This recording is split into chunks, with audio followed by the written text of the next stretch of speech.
Hello everyone, मैं मनीषा राव आप सभी का स्वागत करती हूं आपके अपने लर्निंग प्लेटफॉर्म स्टडी जर्नी में। देखिए फ्रेंड्स, आज की जो हमारी क्लास रहेगी टीचिंग एप्टीट्यूड के लिए रहने वाली है और मैं अपने चैनल पर एक अलग प्लेलिस्ट जनरेट कर दूंगी जिसके अंदर आपको चंडीगढ़ पीजीटी और ये जो क्लासेस हैं ये आपके Chandigarh TGT and Chandigarh PRT के लिए भी हेल्पफुल है। तो उसकी मैं एक अलग प्लेलिस्ट जनरेट कर रही हूँ जिसका लिंक आपको डिस्क्रिप्शन बॉक्स में मिल जाएगा। एक क्लास हमारी हो चुकी है जो कि दीक्षा के ऊपर मैंने आपकी क्लास ली थी।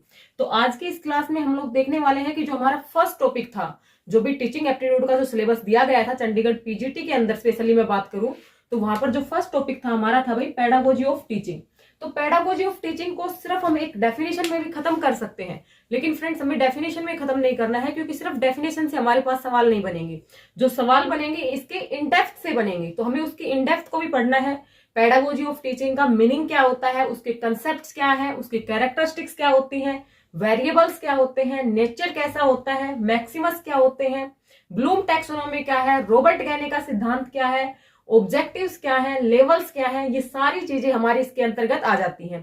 तो ये सारे टॉपिक्स मैं आपको इसके अंदर पढ़ाने वाली हूं और ये क्लासेस आपकी फ्री रहने वाली हैं। तो आप ये श्योर कर लीजिए कि आपने चैनल को सब्सक्राइब कर लिया है और आप अपना फीडबैक कमेंट बॉक्स में जरूर दीजिएगा अगर आप इन क्लासेस को कंटिन्यू चाहते हो तो चलिए फ्रेंड्स स्टार्ट करते हैं। आज का जो हमारा टॉपिक रहने वाला है, सबसे पहले जो मैं आपको बेसिक है उससे कनेक्ट करवाने की कोशिश करती हूँ। भाई फर्स्ट हमसे क्या पूछा गया है, पेडागोजी ऑफ टीचिंग। तो उसके अंदर सबसे पहले हमें मीनिंग पता होना चाहिए, व्हाट इज पेडागोजी। तो ये क्वेश्चन भी आपका केवीएस में पूछा गया था, जबकि किसी ने एक्सपेक्ट नहीं किया था कि आपसे ये क्वेश्चन भी पूछा जा सकता है कि पेडागोजी होती क्या है। तो व्हाट इज पेडागोजी, आपका जो शास्त्र है वो क्या होता है, शिक्षण शास्त्र किसको कहते हैं, पेडागोजी क्या होती है, ये क्वेश्चन भी बन जाता है। तो देखिए फ्रेंड, जो पेडागोजी है दो शब्दों के मेल से बना है और जो शब्द हैं वो हमारे कौन से हैं, ग्रीक लैंग्वेज के हैं, ना कि हिंदी और इंग्लिश के। ग्रीक लैंग्वेज से बना है। ग्रीक लैंग्वेज का शब्द होते हैं हमारे पास पैडोस और एगोगोस। दो शब्द है हमारे पास, पैडोस और एगोगोस। पैडोस का मीन्स होता है चाइल्ड और एगोगोस का मीन्स होता है लीडर। तो यानी चाइल्ड लीडर, यानी एक प्रकार से चाइल्ड को लीड करने वाला, to lead a child. Child को जो लीड करता है, चाइल्ड का जो नेतृत्व करता है, चाइल्ड को जो जिस प्रकार से ढालना चाहते हैं उसके अंदर ढालता है, वही हमारी क्या कहलाती है, पेडागोजी कहलाती है। यानी एक जो हमारे पास क्या होगा भाई, एक बच्चा होगा, उसके अंदर जो हम उसको सिखाना चाह रहे हैं, जो भी हम चाहते हैं उसके अंदर जो इनपुट देना चाह रहे हैं कि भाई उसके रिजल्टेंट के रूप में हमें मिले, तो उसके लिए हम जिस भी तरीके का यूज करते हैं वो सब हमारी किस में आ जाती है, पेडागोजी के अंदर आ जाती है। ठीक है, क्लियर है यहाँ तक।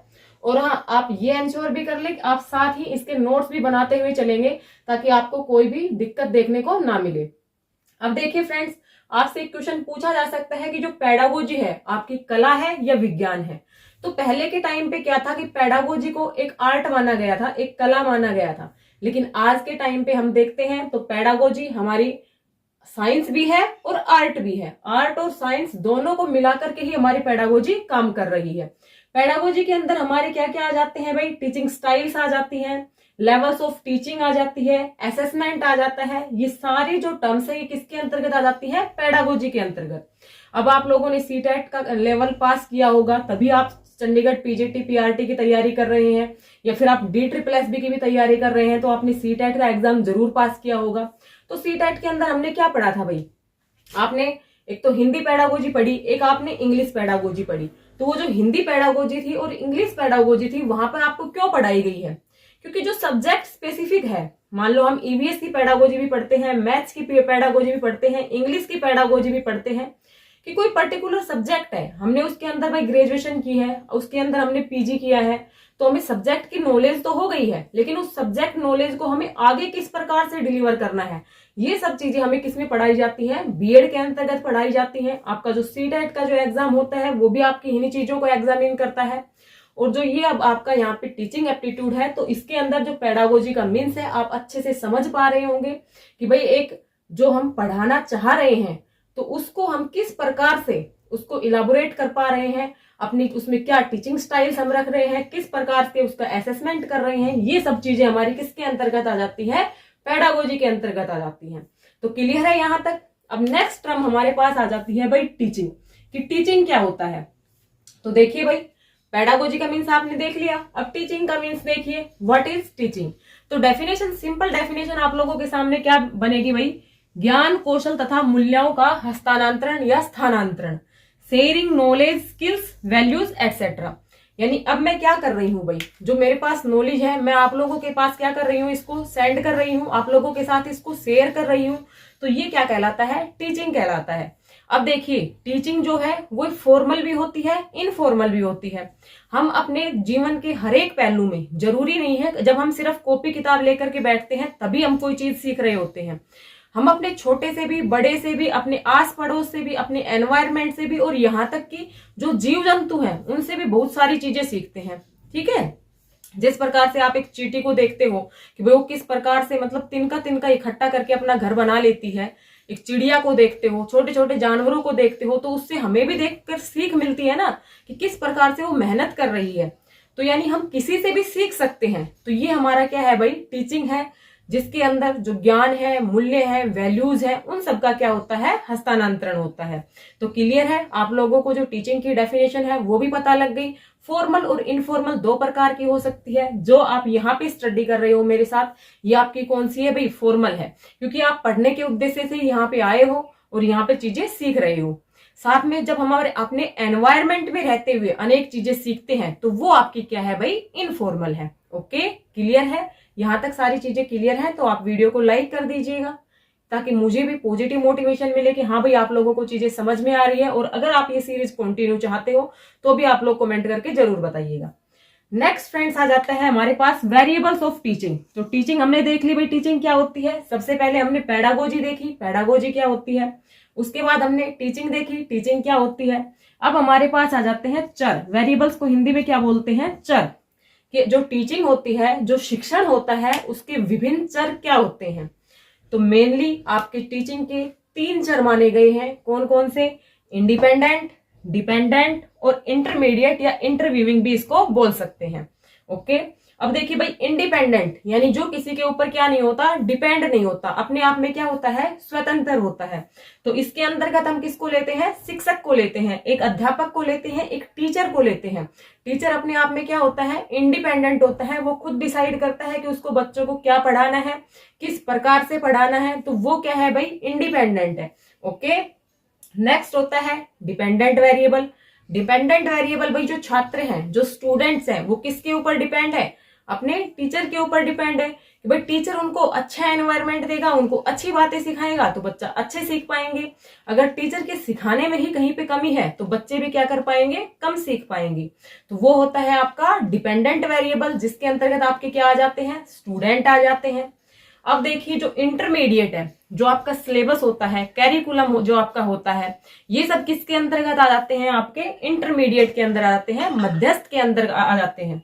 साथ में जो टीचर जो टेक्निक्स यूज करता है, जो टीएलएम यूज करता है, जो भी मेथड्स यूज करता है, वो सब भी आपकी किसके अंतर्गत आ जाती है, इंटरमीडिएट वेरिएबल के अंतर्गत आ जाती है। तो आपका एक क्वेश्चन यहां से बन जाता है, काफी बार आपसे क्वेश्चन पूछा गया है कि भाई कौन सा डिपेंडेंट वेरिएबल है, कौन सा इंटरमीडिएट वेरिएबल है। अब आपसे क्वेश्चन पूछ लेगा कि जो टीचिंग मेथड्स है वो कौन सा वेरिएबल है, तो वो कौन सा वेरिएबल हो जाएगा, इंटरमीडिएट वेरिएबल। ओके, क्लियर है यहाँ तक कि जो टीचर बच्चों को पढ़ाने के बाद उनका फीडबैक जानता है, उनका असेसमेंट करता है, वो सब भी आपके किस में आते हैं, इंटरमीडिएट के अंतर्गत आ जाते हैं। तो यहाँ तक सारी बातें क्लियर हो गई। अब उसके बाद जो हमारा नेक्स्ट टॉपिक आता है वो आ जाता है भाई नेचर या कैरेक्टरिस्टिक्स ऑफ टीचिंग। जो हम टीचिंग पढ़ रहे हैं, जो शिक्षण पढ़ रहे हैं, उसकी विशेषताएं क्या होती हैं, उसकी प्रकृति कैसी होती है, ये सब चीजें हम आगे पढ़ेंगे। तो जो हमारा फर्स्ट पॉइंट है कि शिक्षण एक चाय के प्याले के समान नहीं है, बल्कि ये क्या है, एक जटिल प्रक्रिया है।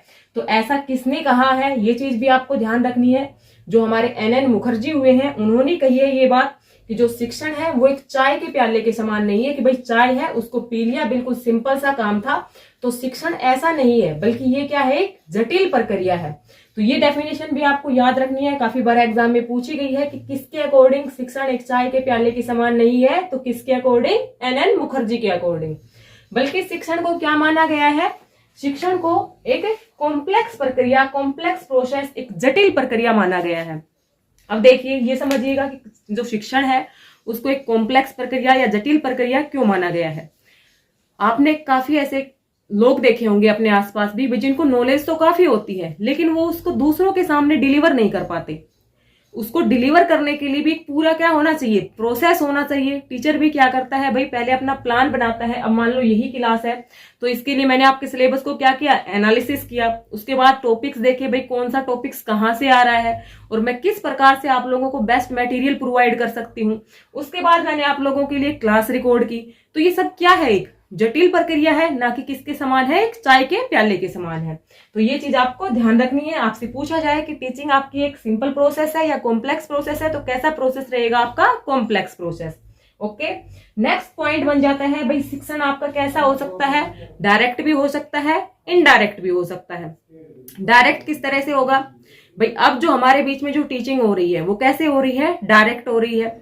और जब हम विदाउट मतलब एनवायरमेंट के सीखते हैं, जब वहां पे हमारा टीचिंग का कोई मकसद नहीं होता, हम ऑटोमेटिक ही चीजों को सीख जाते हैं, तो वहां पे आपकी टीचिंग कैसी होती है, इनडायरेक्ट होती है। ओके, नेक्स्ट है भाई प्लान्ड और अनप्लान्ड भी, इसमें भी वही बात हो गई।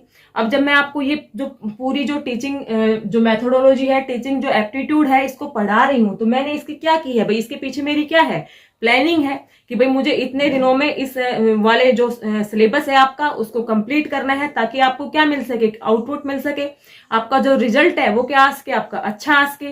तो मेरी कैसी प्रक्रिया है, ये उद्देश्यपूर्ण प्रक्रिया है। कैसी प्रक्रिया है भाई, उद्देश्यपूर्ण। ओके, मैं आपको जो मेरी इंटेंशन है वो क्या है, आपको अच्छा स्कोर करवाने की है। तो ये हमारी कैसी प्रक्रिया है, एक उद्देश्यपूर्ण प्रक्रिया है। ओके, साथ में और देखिएगा जो आपका टीचिंग है वो क्या है भाई, साइंस भी है आपकी और आर्ट भी है।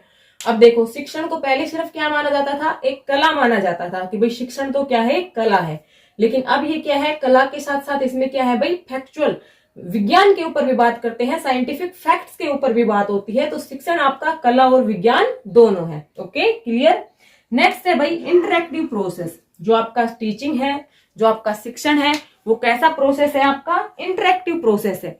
इंटरेक्टिव प्रोसेस कैसे है, मान लो टीचर है, उसको वो ही बस सिर्फ अपनी बातें हैं वो आपको बताता रहे और वो आपसे कोई फीडबैक ना दे पाए, तो उसमें तो इंटरेक्शन कहाँ रह गया। अब आप ये क्लास कर रहे हो तो अब आपके पास क्या मतलब, आप किस प्रकार से स्वतंत्र हो, आप जो अपना फीडबैक है वो कमेंट बॉक्स में दे पाते हो। तो ये हमारी एक कैसी प्रोसेस है, इंटरेक्टिव प्रोसेस है। आपकी एक अंतः क्रिया चल रही है छात्र के बीच में और अध्यापक के बीच में। तो टीचिंग एक कैसा प्रोसेस है, इंटरेक्टिव प्रोसेस है। ओके, नेक्स्ट हमारे पास आ जाता है भाई शिक्षण, अधिगम, अनुदेशन, प्रशिक्षण का घनिष्ठ संबंध है।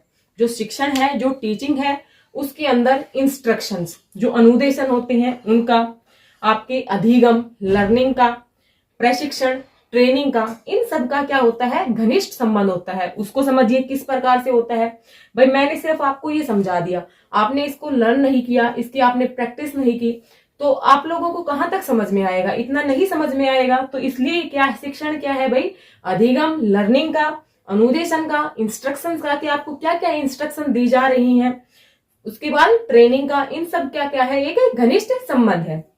नेक्स्ट है भाई जो आपकी टीचिंग है वो एक कैसी एक्टिविटी है, एक बौद्धिक गतिविधि है, आपकी एक इंटेलेक्चुअल एक्टिविटी है, जो आपकी जो कॉग्निशन है, संज्ञान है, उसके ऊपर काम करती है। आप नई चीजों को जानते हो टीचिंग के माध्यम से, तो हम टीचिंग को क्या कह सकते हैं, एक इंटेलेक्चुअल एक्टिविटी है, एक बौद्धिक गतिविधि है। ओके, नेक्स्ट है भाई टीचिंग कैसी है, मेजरेबल है, आप इसको क्या कर सकते हो, मेजर कर सकते हो।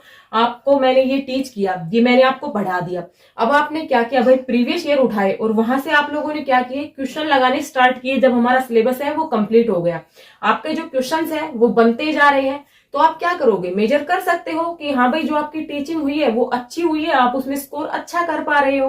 ओके, नेक्स्ट टीचिंग कैसी है, डायनामिक है। डायनामिक के क्या समझते हो, गतिशील है, यानी इसमें परिवर्तन होते रहते हैं। जो टीचिंग है वो कैसी होनी चाहिए, फ्लेक्सिबल होना चाहिए, रिजिड नहीं होना चाहिए कि भाई नहीं मैं तो इसको मीनिंग को पहले हिंदी में क्या बोलती थी, अर्थ बोलती थी, तो आज भी मैं इसको क्या बोलूंगी, अर्थ ही बोलूंगी। जो इस प्रकार का टीचर रहेगा, जो इस प्रकार की मतलब रूढ़िवादिताओं पे मतलब एक ही जगह पे तटस्थ रहेगा, तो वो सब टीचिंग के अंदर नहीं होना चाहिए। टीचिंग के अंदर डायनामिक होना चाहिए, टीचिंग गतिशील होनी चाहिए, फ्लेक्सिबल होना चाहिए, ताकि हम उसको लचीला बना सके। आपको एनसीएफ 2005 है, वो भी क्या कहता है कि आपको जो शिक्षण करवाना है बच्चों को, वो कैसा करवाना है, लचीलापन रखना है उसके अंतर्गत। ओके, क्लियर है यहाँ तक। उद्देश्यपूर्ण मैंने आपको समझा दिया कि आपको जो टॉपिक समझाया जाता है बिल्कुल उसके कंटेक्चुअल के आधार पर समझाया जाता है, उसी संदर्भ के आधार पर समझाया जाता है। अब मैंने आपको गैसेस पढ़ानी है, ठीक है, कि भाई जो पोल्यूटेंट होते हैं वो कौन से होते हैं, जो हमें ऑक्सीजन देती है, जो हमें जीने के लिए जो जरूरी है वो कौन सी गैस है। तो मैं आपको क्या पढ़ा रही हूँ, वायुमंडल पढ़ा रही हूँ, तो उसी से सारी चीजें मैं उसके कंटेक्स्ट में आपको डिलीवर कर सकती हूँ। तो जो टीचिंग होती है कंटेक्चुअल होती है, सिस्टमेटिक होती है, एक सिस्टम के हिसाब से चलती है। बच्चे को पहले क्या सिखाए जाते हैं भाई, पहले क्या सिखाते हैं हम उसको, वर्णमाला सिखाते हैं, ए आ सिखाते हैं, उसके बाद वर्णों के मेल से क्या बनते हैं, शब्द बनते हैं, उसको शब्द सिखाए जाते हैं।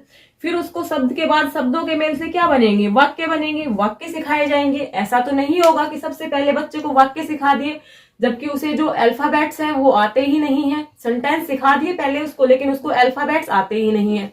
तो कैसे चलती है, एक सिस्टम के हिसाब से चलती है।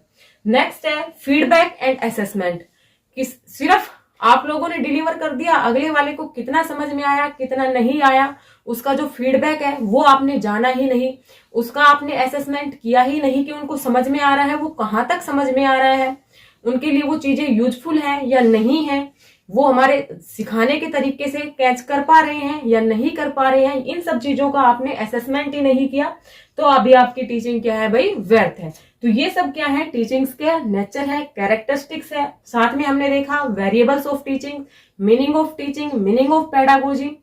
तो ये जो आज की क्लास थी, आज के लिए इतना ही रखेंगे। अगर आप लोगों को क्लास अच्छी लगी हो तो लाइक कीजिएगा, अगर चैनल पर फर्स्ट टाइम विजिट करते हैं तो चैनल को सब्सक्राइब कर लीजिएगा। और जो नेक्स्ट टॉपिक है वो आप बताइएगा किसके ऊपर लेकर के आए। अभी तो वैसे फिलहाल मैं पेडागोजी ऑफ टीचिंग इसी को कंप्लीट करवाने वाली हूँ। तो आपको डेली क्लासेस मिलने वाली है, लगभग 15 से 20 दिन में आराम से जो हमारा चंडीगढ़ पीजीटी, टीजीटी, पीआरटी का जो सिलेबस है वो कंप्लीट हो जाएगा। आप लोग कंटिन्यू बने रहिएगा। आप सभी लोग जानते हैं कि आपका जो एग्जाम है वो 10 फरवरी को होने वाला है, तो बिल्कुल भी आप लोग कोताही मत बरतिएगा। Thanks for watching this video.